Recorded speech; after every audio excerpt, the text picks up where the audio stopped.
3 points title earner.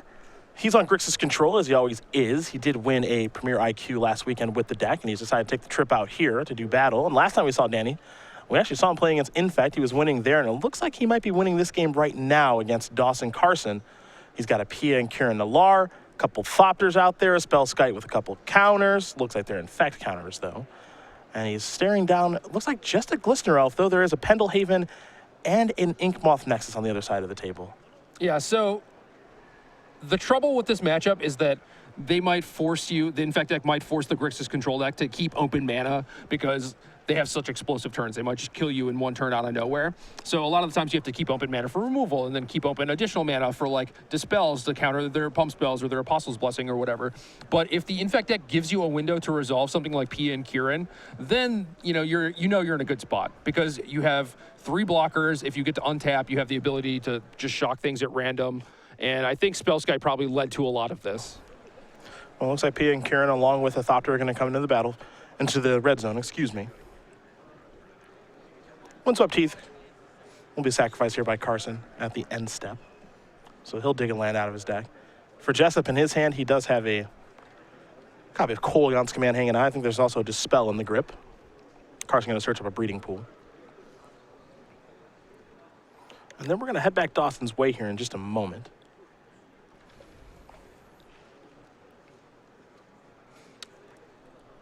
So how many twisted images do we have? How many clean answers to Spellskites?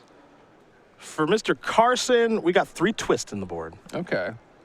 And that's really a mainstay in the sideboard for Infect. It's clean against Spellskite, of course. And it's also got some other targets, too. Yeah, I mean, it's fantastic in the mirror match. Both players generally have Spellskite and Noble Hierarch. And against Grixis, now that they have Jace Vryn's Prodigy, it's just kind of an auto-include. You should probably bring it in there. And they might have Spellskite, too.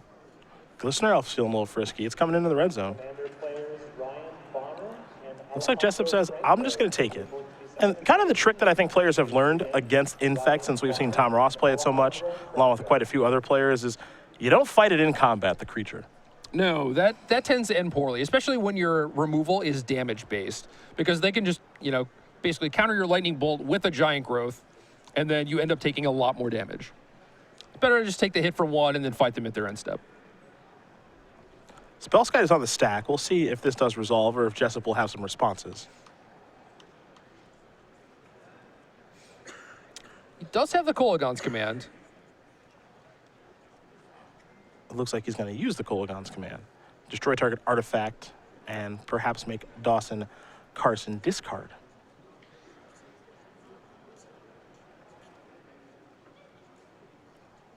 Now, Carson does have a couple copies of Vines of the Vastwood in hand.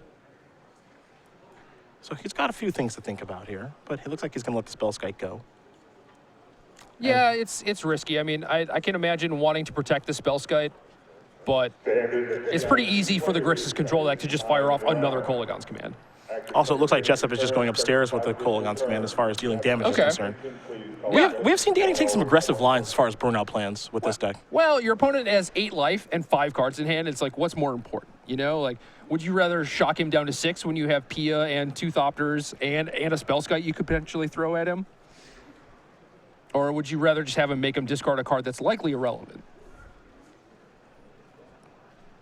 And with Carson at 8, we could see something as simple as attack here for 4 and then throw 2 Thopters at you at the end of the game. Yeah, Carson's going to fall down to 4. Yeah, so now do you just go for this or do you wait? Steam Vents here from Jessup. Well, now he has Dispel open, so. Yeah, we're going to throw this at you and throw this at you, and that's going to do it. So Danny Jessup's going to tie things up here against Dawson Carson.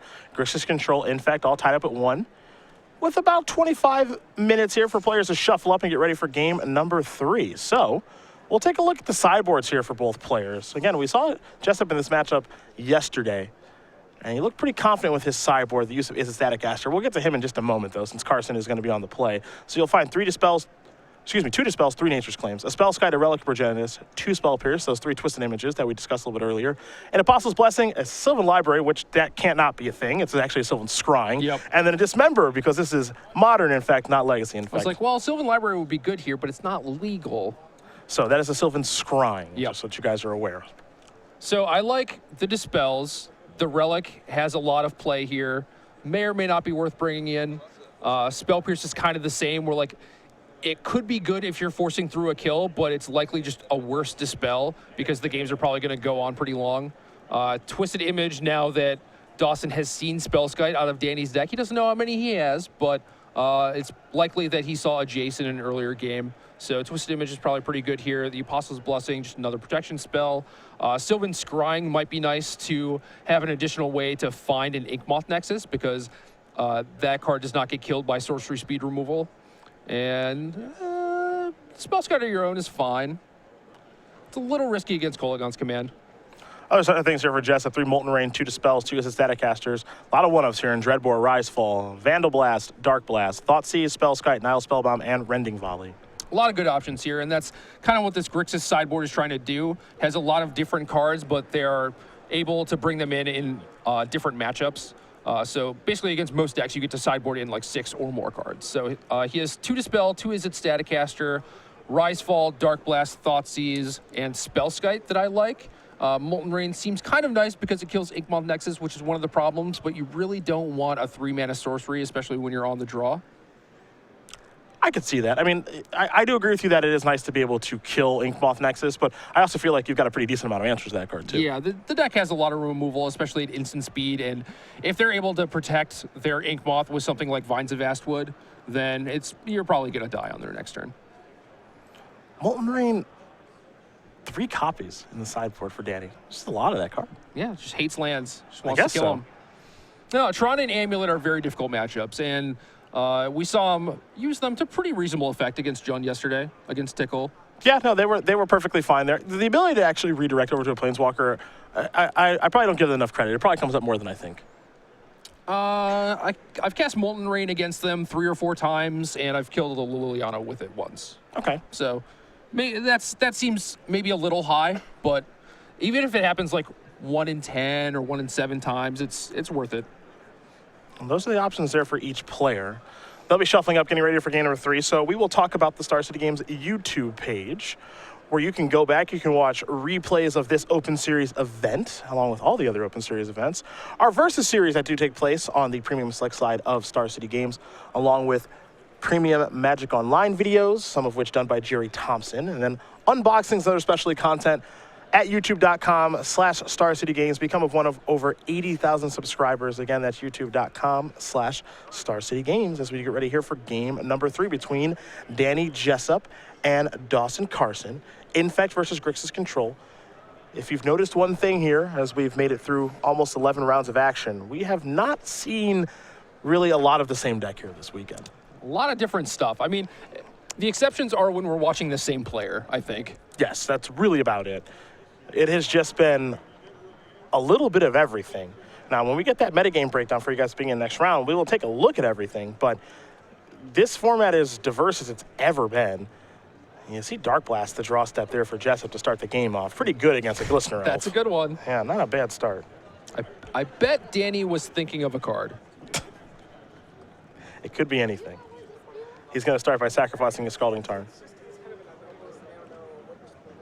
As I mentioned yesterday, I already have an unhealthy love for Dark Blast, given my Dredge days. Yeah. But it looks... when Dark Blast is good, it's completely busted. Jess, we're going to try to figure out what land he wants to get. We'll see if it's a Watered Grave. Yep. Yeah, people, when they play against Infect, we talked about this a little bit yesterday, where the damage from the fetch dual mana bases are kind of a free roll, but we saw Danny go pretty low in one of the games, so he's got to be careful. Yeah, you don't want to just throw away your life. That's for sure. You know, make sure you're using it for a good reason. And see, now as Dark Blast takes care of Glistener Elf, the problem here for Carson, too, is like just the threat of Dark Blast coming back turn after turn will probably influence the way he has to play the game. So, you know, if that were like a Lightning Bolt, it wouldn't be the end of the world because you could just play a Blighted Agent. But now, since there's a Dark Blast and Jessup can just stretch it back to kill a Blighted Agent, we might see him have to completely change the way he wants to play this game. Yeah, I mean, before he even does anything, he might have to play out a Spellskite or a Wild Defiance, something along those lines. Breeding Pool here from Carson. He's going to fall down to 17. He does have quite a few Spellskites. 2 in the main, another 1 in the board. A very important card, both for Infect and against it. Yeah, and Pendlehaven helps too against Dark Blast. Very true.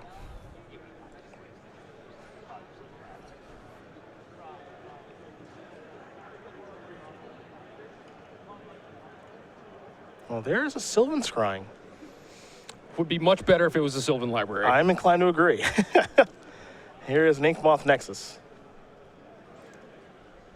So he's going to get things online. We've seen Sylvan Scrying in this deck before. A stray copy here or there. This is the new version. We're going to head back Jessup's way here in just a moment. He will dredge Dark Blast. It's a Lightning Bolt. A Serum Visions and a Kieran Nalaar. So that's supposed to be a downside, you know? The dredging? Milling yourself for 3 cards. Not in this deck. I want cards, my agree. This, as I watch the games play more here, and there's a polluted Delta. Leyline of the Void is insane against this deck. It really is. It's just incredible. I mean, when these Grixis decks popped up with like their Gourmet Anglers and Kolagon's commands and whatnot, this was even before Jace Vryn's Prodigy was legal, but I started playing Leyline of the Void in my Jund deck because it was like, I cannot go toe-to-toe with these guys in a grindy game. You know, like the Grixis decks will just grind me out, and Leyline was the card that kind of just KO'd them. Serum Visions here from Jessup. He'll scry 2. The cards he's looking at with the scry, Inquisition of Kozilek and Izzet Staticaster. Both very good cards. He's going to keep them both on top.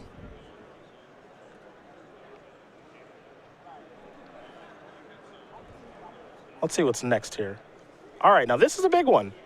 This is Wild Defiance.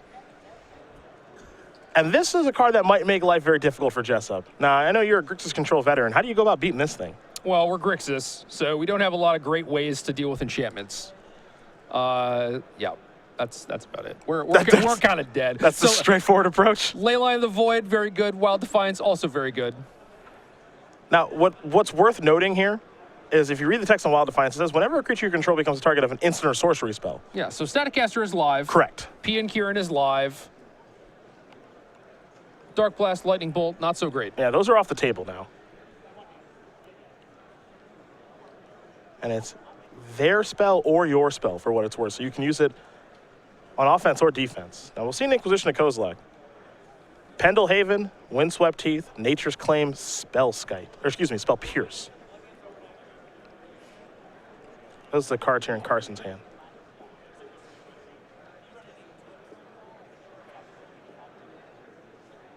Nature's Claim is interesting. Well, I did see a Spellskite last game. Yeah, I mean, he has the 3 Twisted Images. So Nature's Claim is like, wow, I'm really worried about Spellskites. Yeah, maybe depending on what he's played against over the course of these 10 rounds thus far, he's probably seen a lot of Spellskites over the weekend. Well, when you're playing Infect, it's pretty easy to just get burned by a Spellskite, too. It's like your opponent plays that, and your deck is based around targeting your creature a bunch of times with various pump spells, and Spellskite kind of just defeats that on its own.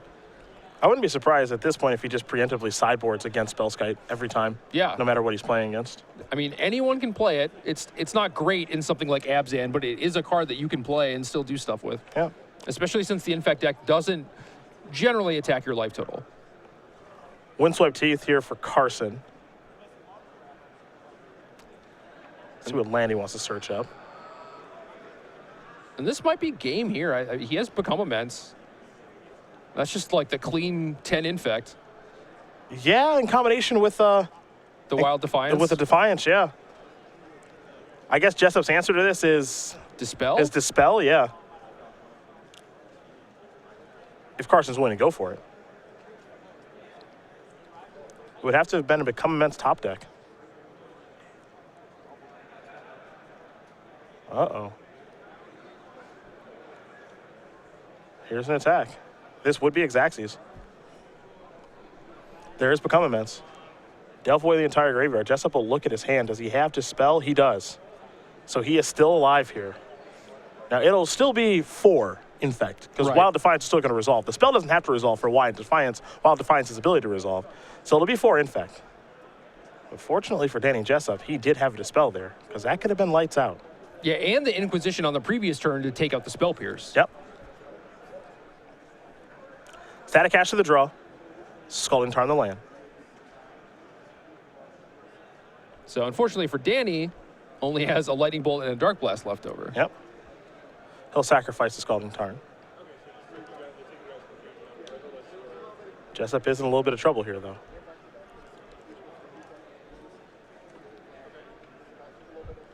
Well, looks like he might be getting a Mountain out of the deck.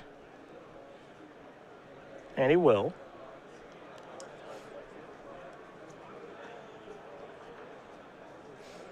Ice Age Mountain.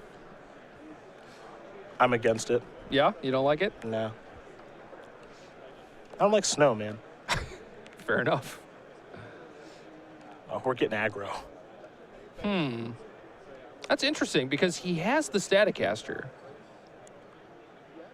I'm a little surprised by that. I mean, I think the plan might be I want to just get aggressive on you and finish you off with like a Lightning Bolt. Oh, is that a Pendelhaven? That's why. Yeah. Yeah, the Staticaster, he saw the Pendelhaven with the discard spell. Yeah. Just did not recognize the art. I don't even know what that's from. What's interesting, though, is, I mean, I'm going to give Danny some credit here because I imagine he knows exactly how Wild Defiance does work. Right. But what's interesting is, if he just leaves the mana up and Carson just decides, okay, I'm going to attack activating Inkmoth Nexus, or activating Inkmoth Nexus, then activate Pendelhaven aggressively. Yeah. And Danny can just Staticaster it. Yeah, so it feels like Danny's in a bad position, and he knows that. So there are two ways to go about it. You could hope that your opponent is a little bit careless with the Pendelhaven, gets a little too aggressive, and then you can get him with the Staticaster. Or you can try and win the race with Creeping Tar Pit, which at this point, with him having 6 Infect and Dawson having 11 life, that doesn't look like it's going to be the case. Yeah, I don't think there's a race to be won here. Now he's going to take a look. Because if you haven't played against Wild Defiance, your assumption is anytime I try to target the creature, it's just going to get +3/+3, my stuff's not going to work, but it's Right. only instant or sorcery. It's not actually an ability from, Pendelhaven, for example. So maybe there's a tip off there with Jessup. Oh, sure. Like when he Pendelhaven his creature, it's like, oh, I only take 2 and not 5? Well, 4, because the Pendelhaven would get countered. Sure, Right, yeah. And maybe he's realized that now, because if you've not played against Wild Defiance before, it's a little counterintuitive. Yeah, otherwise I'm sure there'd be some weirdo combo deck with Incores and Wild Defiance, That's true. And there's a Black Cleave Cliffs. Yeah, I think he may have just realized, based off of that facial reaction, the mistake he made last turn. Yep.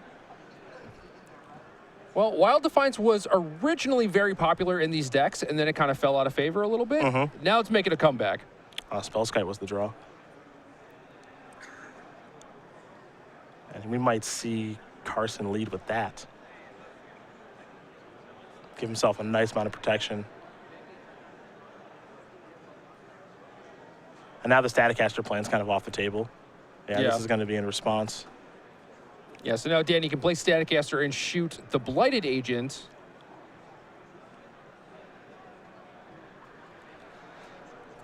But the big issue is the Inkmoth Nexus that Dawson found off Sylvan Scrying. And that Pendelhaven. Both are causing a real problem here. And I guess Wild Defiance. It's all bad. Yes. It's just all bad right now. Defiance is the real trump here because, this is a game where Jessup started with Dark Blast. And when you have Dark Blast against Affinity, or excuse me, against Infect, you're feeling pretty good about things. So here's a Staticaster. Find your name, find your seats, so we get us going in a timely fashion. I'm going to shoot Blighted Agent. Pendelhaven's going to go active very quickly. That's a 2/3. This will be an attack here for 3 Infect. It's going to bring Jessup up to 9. And Spellskite's in now, too. Yeah, so now Danny needs to come up with an answer to 2 different Infect threats, one being a creature and one being a land. Yep. Dispel's not exactly what the doctor ordered. Yeah, and that's going to do it. Dawson Carson's going to win this match over Danny Jessup 2-1. You can see Jessup's a little bit frustrated there. I think he realized the mistake he made with his Staticaster, trying to maybe go a little aggressive with the Creeping Tar Pit. Yeah, I'm not sure if it would have worked out 100%. Likewise. But with the way he scooped up his permanents, and you can kind of see the reaction here from him right now. little bit of frustration. So he moves down to 8-3 and is going to have to recompose himself here for the following rounds because he's still in top 8 contention. Yeah, he's still in it. Yeah. So this is all part of playing tournament Magic, man.